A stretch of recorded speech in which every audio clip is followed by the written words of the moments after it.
नमस्कार दोस्तों, मैं दिव्या आज आपके लिए लेकर आई हूँ मुंशी प्रेमचंद जी की लिखी कहानी बड़े घर की बेटी। बेनी माधव सिंह गौरीपुर गांव के जमींदार और नंबरदार थे। उनके पितामह किसी समय बड़े धन धान्य संपन्न थे। गांव का पक्का तालाब और मंदिर, जिनकी अब मरम्मत भी मुश्किल थी, उन्हीं के कीर्ति स्तंभ थे। कहते हैं इस दरवाजे पर हाथी झूमता था। अब उसकी जगह एक बूढ़ी भैंस थी, जिसके शरीर में अस्थि पंजर के सिवा और कुछ शेष न रहा था। पर दूध शायद बहुत देती थी, क्योंकि एक न एक आदमी हांडी लिए उसके सिर पर सवार ही रहता था। बेनी माधव सिंह अपनी आधी से अधिक संपत्ति वकीलों को भेंट कर चुके थे। उनकी वर्तमान आय 1000 रुपये वार्षिक से अधिक न थी। ठाकुर साहब के 2 बेटे थे। बड़े का नाम श्रीकंठ सिंह था। उसने बहुत दिनों के परिश्रम और उद्योग के बाद बीए की डिग्री प्राप्त की थी। अब एक दफ्तर में नौकर था। छोटा लड़का लाल बिहारी सिंह दोहरे बदन का सजीला जवान था। भरा हुआ मुखड़ा, चौड़ी छाती, भैंस का 2 सेर ताजा दूध वह उठकर सवेरे पी जाता था। श्रीकंठ सिंह की दशा बिल्कुल विपरीत थी। इन नेत्र प्रिय गुणों को उन्होंने बीए इन्हीं 2 अक्षरों पर न्यौछावर कर दिया था। इन 2 अक्षरों ने उनके शरीर को निर्बल और चेहरे को कांतिहीन बना दिया था। इसी से वैदिक ग्रंथों पर उनका विशेष प्रेम था। आयुर्वेदिक औषधियों पर उनका अधिक विश्वास था। शाम सवेरे उनके कमरे से प्रायः खरल की सुरीली कर्ण मधुर ध्वनि सुनाई दिया करती थी। लाहौर और कलकत्ते के वैद्यों से बड़ी लिखा पड़ी रहती थी। श्रीकंठ इस अंग्रेजी डिग्री के अधिपति होने पर भी अंग्रेजी सामाजिक प्रथाओं के विशेष प्रेमी न थे, बल्कि वह बहुधा बड़े जोर से उसकी निंदा और तिरस्कार किया करते थे। इसी से गांव में उनका बड़ा सम्मान था। दशहरे के दिनों में वह बड़े उत्साह से रामलीला होते और स्वयं किसी न किसी पात्र का पार्ट लेते थे।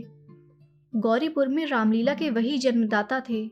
प्राचीन हिंदू सभ्यता का गुणगान उनकी धार्मिकता का प्रधान अंग था।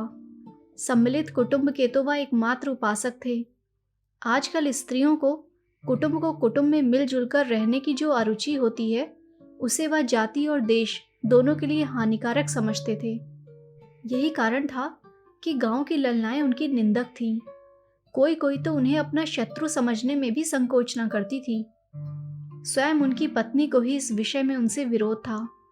यह इसलिए नहीं कि उसे अपने सास ससुर, देवर या जेठ आदि से घृणा थी, बल्कि उसका विचार था कि यदि बहुत कुछ सहने और तरह देने पर भी परिवार के साथ निर्वाह ना हो सके, तो आए दिन की कलह से जीवन को नष्ट करने की अपेक्षा यही उत्तम है कि अपनी खिचड़ी अलग पकाई जाए। आनंदी एक बड़े उच्च कुल की लड़की थी। उसके बाप एक छोटी सी रियासत के ताल्लुकेदार थे। विशाल भवन, 1 हाथी, 3 कुत्ते, बाज, बहरी, शिकरे, झाड़ फनूस, ऑनरेरी मजिस्ट्रेट और ऋण, जो एक प्रतिष्ठित ताल्लुकेदार के भोग्य पदार्थ हैं, सभी यहाँ विद्यमान थे। नाम था भूप सिंह। बड़े उदारचित्त और प्रतिभाशाली पुरुष थे, पर दुर्भाग्य से लड़का एक भी न था। 7 लड़कियां हुईं और दैव योग से सबकी सब जीवित रहीं। पहली उमंग में तो उन्होंने 3 ब्याह दिल खोल कर किए, पर 15-20 हजार रुपयों का कर्ज सिर पर हो गया तो आंखें खुली, हाथ समेट लिया। आनंदी चौथी लड़की थी। वह अपनी सब बहनों से अधिक रूपवती और गुणवती थी। इससे ठाकुर भूप सिंह उसे बहुत प्यार करते थे। सुंदर संतान को कदाचित उसके माता पिता भी अधिक चाहते हैं। ठाकुर साहब बड़े धर्म संकट में थे कि इसका विवाह कहाँ करें। ना तो यही चाहते थे कि ऋण का बोझ बढ़े, और न यही स्वीकार था कि उसे अपने को भाग्यहीन समझना पड़े। एक दिन श्रीकंठ उनके पास किसी चंदे का रुपया मांगने आए। शायद नागरी प्रचार का चंदा था। भूप सिंह उनके स्वभाव पर रीझ गए और धूमधाम से श्रीकंठ सिंह का आनंदी के साथ ब्याह हो गया। आनंदी अपने नए घर में आई तो यहाँ का रंग ढंग कुछ और ही देखा। जिस टीम टाम की उसे बचपन से ही आदत पड़ी हुई थी, वह यहाँ नाम मात्र को भी ना थी। हाथी घोड़ों का तो कहना ही क्या, कोई सजी हुई सुंदर बहली तक ना थी। रेशमी स्लीपर साथ लाई थी, पर यहाँ बाग कहाँ।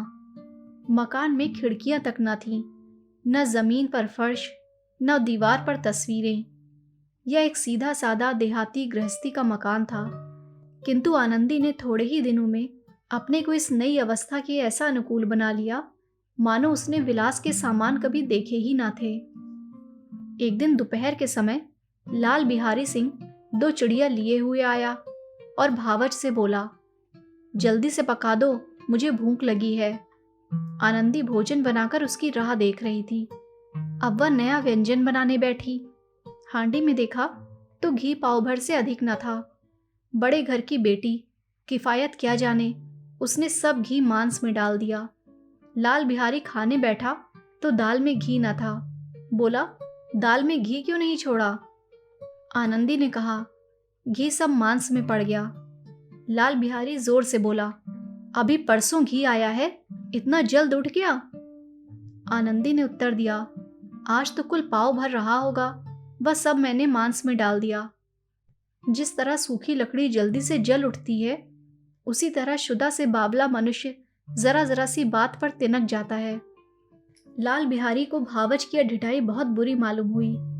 तिनक कर बोला, मैके में तो चाहे घी की नदी बहती हो, स्त्री गालियां सह लेती है, मार भी सह लेती है, पर मैके की निंदा उनसे नहीं सही जाती। आनंदी मुंह फेर कर बोली, हाथी मरा भी तो 9 लाख का, वहां इतना घी नित्य नाई कहार खा जाते हैं। लाल बिहारी जल गया, थाली उठाकर पलट दी और बोला, जी चाहता है जीभ पकड़कर खींच लूं। आनंदी को भी क्रोध आ गया, मुंह लाल हो गया। बोली, वह होते तो आज इसका मजा चखाते। अब अपढ़ उजड़ ठाकुर से न रहा गया। उसकी स्त्री एक साधारण जमींदार की बेटी थी। जब जी चाहता उस पर हाथ साफ कर लिया करता था। खड़ाऊं उठाकर आनंदी की ओर जोर से फेंकी और बोला, जिसके गुमान पर फूली हुई हो उसे भी देखूंगा और तुम्हें भी। आनंदी ने हाथ से खड़ाऊं रोकी, सर बच गया, पर उंगली में बड़ी चोट आई। क्रोध के मारे हवा से हिलते पत्ते की भांति कांपती हुई अपने कमरे में आकर खड़ी हो गई। स्त्री का बल और साहस, मान और मर्यादा पति तक है। उसे अपने पति के ही बल और पुरुषत्व का घमंड होता है। आनंदी खून का घूंट पीकर रह गई। श्री कंठ सिंह शनिवार को घर आया करते थे। बृहस्पति को यह घटना हुई थी। 2 दिन तक आनंदी कोप भवन में रही, न कुछ खाया न पिया, उनकी बाट देखती रही। अंत में शनिवार को वह नियमानुकूल संध्या समय घर आए और बाहर बैठकर कुछ इधर उधर की बातें, कुछ देश काल संबंधी समाचार तथा कुछ नए मुकदमों आदि की चर्चा करने लगे। यह वार्तालाप 10 बजे रात तक होता रहा। गांव के भद्र पुरुषों को इन बातों में ऐसा आनंद मिलता था कि खाने पीने की भी सुधि न रहती थी। श्रीकंठ को पिंड छुड़ाना मुश्किल हो जाता था। ये 2-3 घंटे आनंदी ने बड़े कष्ट से काटे। किसी तरह भोजन का समय आया। पंचायत उठी। एकांत हुआ तो लाल बिहारी ने कहा, भैया आप जरा भाभी को समझा दीजिएगा कि मुंह संभाल कर बातचीत किया करें, नहीं तो एक दिन अनर्थ हो जाएगा। बेनी माधव सिंह ने बेटे की ओर साक्षी दी। हाँ, बहू बेटियों का यह स्वभाव अच्छा नहीं कि मर्दों के मुंह लगें। लाल बिहारी, वह बड़े घर की बेटी है तो हम भी कोई कुर्मी कहार नहीं है। श्रीकंठ ने चिंतित स्वर से पूछा, आखिर बात क्या हुई? लाल बिहारी ने कहा, कुछ भी नहीं, यूं ही आप उलझ पड़ी। मैके के सामने हम लोगों को कुछ समझती ही नहीं। श्रीकंठ खा पीकर आनंदी के पास गए। वह भरी बैठी थी। यह हजरत भी कुछ तीखे थे। आनंदी ने पूछा, चित्त तो प्रसन्न है? श्रीकंठ बोले, बहुत प्रसन्न है, पर तुमने आजकल घर में यह क्या उपद्रव मचा रखा है? आनंदी की त्योरियों पर बल पड़ गए। झुंझलाहट के मारे बदन में ज्वाला सी दहक उठी। बोली, जिसने तुमसे यह आग लगाई है उसे पाऊं मुंह झुलसा दूं। श्रीकंठ, इतनी गर्म क्यों होती हो? बात तो कहो। आनंदी, क्या कहूं, यह मेरे भाग्य का फेर है, नहीं तो गंवार छोकरा जिसको चपरासगिरी करने का भी सहूर नहीं, मुझे खड़ाऊ से मारकर यूं ना करता। श्रीकंठ, सब हाल साफ साफ कहो तो मालूम हो, मुझे तो कुछ पता नहीं। आनंदी, परसों तुम्हारे लाडले भाई ने मुझसे मांस पकाने को कहा। घी हांडी में पाव भर से अधिक न था, वह सब मैंने मांस में डाल दिया।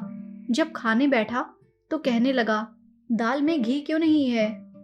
बस इसी पर मेरे मैके को बुरा भला कहने लगा। मुझसे ना रहा गया। मैंने कहा कि वहां इतना घी तो नाई कहार खा जाते हैं और किसी को जान भी नहीं पड़ता। बस इतनी सी बात पर इस अन्यासी ने मुझ पर खड़ाऊ फेंक मारी। यदि हाथ से ना रोक लूं तो सिर फट जाए। उसी से पूछो, मैंने जो कुछ कहा है वह सच है या झूठ। श्रीकंठ की आंखें लाल हो गईं। बोले, यहां तक हो गया इस छोकरे का यह साहस। आनंदी स्त्रियों के स्वभावानुसार रोने लगी, क्योंकि आंसू उनकी पलकों पर रहते हैं। श्रीकंठ बड़े धैर्यवान और शांति पुरुष थे। उन्हें कदाचित ही कभी क्रोध आता था। स्त्रियों के आंसू पुरुष की क्रोधाग्नि भड़काने में तेल का काम देते हैं। रात भर करवटें बदलते रहे। उद्विग्नता के कारण पलक तक नहीं झपकी। प्रातःकाल अपने बाप के पास जाकर बोले, दादा, अब इस घर में मेरा निभाना होगा। इस तरह की विद्रोहपूर्ण बातें कहने पर श्रीकंठ ने कितनी ही बार अपने कई मित्रों को आड़े हाथों लिया था। आज उन्हें स्वयं वे ही बातें अपने मुंह से कहनी पड़ी। दूसरों को उपदेश देना भी कितना सहज है। बेनी माधव सिंह घबरा उठे और बोले, क्यों? श्रीकंठ, इसलिए कि मुझे भी अपनी मान प्रतिष्ठा का कुछ विचार है। आपके घर में अब अन्याय और हठ का प्रकोप हो रहा है। जिनको बड़ों का आदर सम्मान करना चाहिए वे उनके सिर चढ़ते हैं। मैं दूसरे का नौकर ठहरा, घर पर रहता नहीं। यहाँ मेरे पीछे स्त्रियों पर खड़ाऊ और जूतों की बौछारें होती हैं। कड़ी बात तक चिंता नहीं, कोई एक की दो कह ले, वहां तक मैं सह सकता हूँ। किंतु यह कदापि नहीं हो सकता कि मेरे ऊपर लात घूसे पड़े और मैं दम न मारूं। बेनी माधव सिंह कुछ जवाब न दे सके। श्रीकंठ सदैव उनका आदर करते थे। उनके ऐसे तेवर देखकर बूढ़ा ठाकुर अवाक रह गया। केवल इतना ही बोला, बेटा, तुम बुद्धिमान होकर ऐसी बातें करते हो। स्त्रियां इसी तरह घर का नाश कर देती हैं। उनको बहुत सिर चढ़ाना अच्छा नहीं। श्रीकंठ, इतना मैं जानता हूं, आपके आशीर्वाद से ऐसा मूर्ख नहीं हूं। आप स्वयं जानते हैं कि मेरे ही समझाने बुझाने से इसी गांव में कई घर संभल गए। पर जिस स्त्री की मान प्रतिष्ठा का ईश्वर के दरबार में उत्तरदाता हूं, उसके प्रति ऐसा घोर अन्याय और पशुवत व्यवहार मुझे असह्य है।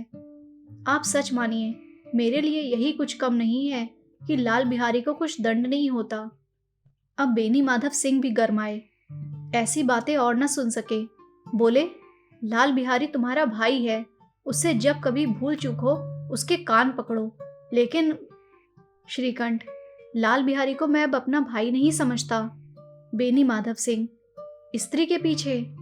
श्रीकंठ, जी नहीं, उसकी क्रूरता और अविवेक के कारण। दोनों कुछ देर चुप रहे। ठाकुर साहब लड़के का क्रोध शांत करना चाहते थे, लेकिन यह नहीं स्वीकार करना चाहते थे कि लाल बिहारी ने कोई अनुचित काम किया है। इसी बीच में गांव के और कई सज्जन हुक्के चिलम के बहाने वहां आ बैठे। कई स्त्रियों ने जब यह सुना कि श्रीकंठ पत्नी के पीछे पिता से लड़ने को तैयार है तो उन्हें बड़ा हर्ष हुआ।